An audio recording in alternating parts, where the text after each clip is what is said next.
Let's talk KPIs for a few minutes. So this is kind of jumping to a different topic, but I'm interested to get your thoughts and feedback because a lot of times I think docs track, I'm going to say the wrong KPIs. They look at new patients, they look at how many visits they've seen that week. And I'm going to make a pretty strong argument that those are not the most important KPIs. That KPIs such as total revenue, total expenses, that's going to give you your profit margin. That net momentum is going to encapsulate a far better picture of your new patient plus your reactivations minus your inactivations, churn, as we would say. That's a far better metric to keep. And then looking at, I'm going to say, lifetime value of a patient and value per visit, how much you collect per visit, are far better KPIs, key performance indicators, to track. And without being able to track the basic data around your practice, it's going to be the roller coaster, as we've discussed many times in many different contexts. And this is one of those where you're not going to have a handle and it's going to feel as though your business is running you instead of you running the business. So in the KPI conversation, do those resonate with you? Is there anything you'd add to that? And why are key performance indicators important for a doc that's looking to either launch, grow, scale, or exit, as our friend Dr. Stephen Branson would say? Why are they so important to really every phase of owning a business from first day to last day?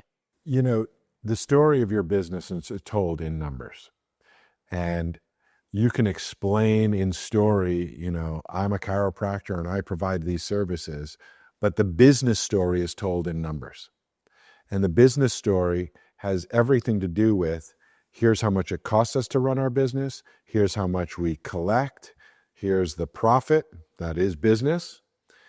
And all of the other key performance indicators are basically different things to get to that.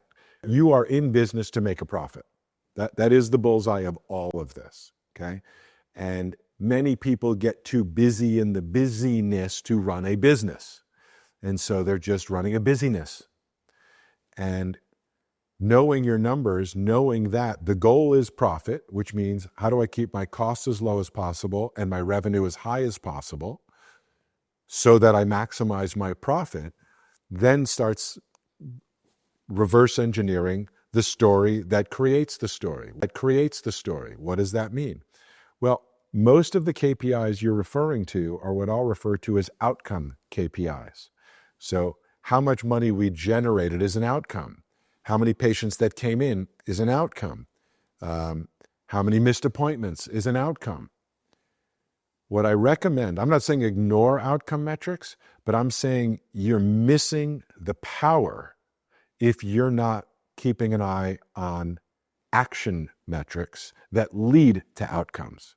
So for example, in traditional terms, I'll make it more modern in a moment, but in traditional terms, if somebody wanted to reactivate people in their practice, they'd say, well, we've got to make phone calls. And we have to call our past people. And so you would somewhere track how many calls did you make, how many people came in, and how effective is it?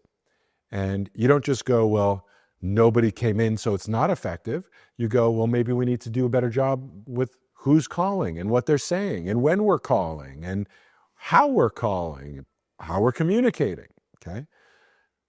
To track the number of calls you're making will track an action you're taking that will lead to outcomes. So if you're not happy with the outcome metrics you're getting, then start tracking actions that lead to outcomes so that you can say, you know what, we need to make at least 100 calls to get one reactivation. So you're tracking actions, not just outcomes. And that then applies conceptually across the board. How many emails are sent out every week? How many people are you texting with our Spark reminder to get back into your practice? How many actions are you taking? Because you can't expect more outcomes than actions. Somebody who wants to generate $1 million in a month can't do that if they aren't capable of the actions it takes to generate that. You want 25 reactivations, but you're doing 0 actions to get reactive. The story doesn't make any sense. So if you want to improve your outcome KPIs, start tracking your action KPIs that lead to the outcomes. If you want to make your practice easier, more profitable, more fun, and experience more freedom, then check out Patient Pilot's weekly reactivation emails to pilot more of your past patients back into your practice. Check them out at thesmartchiropractor.com.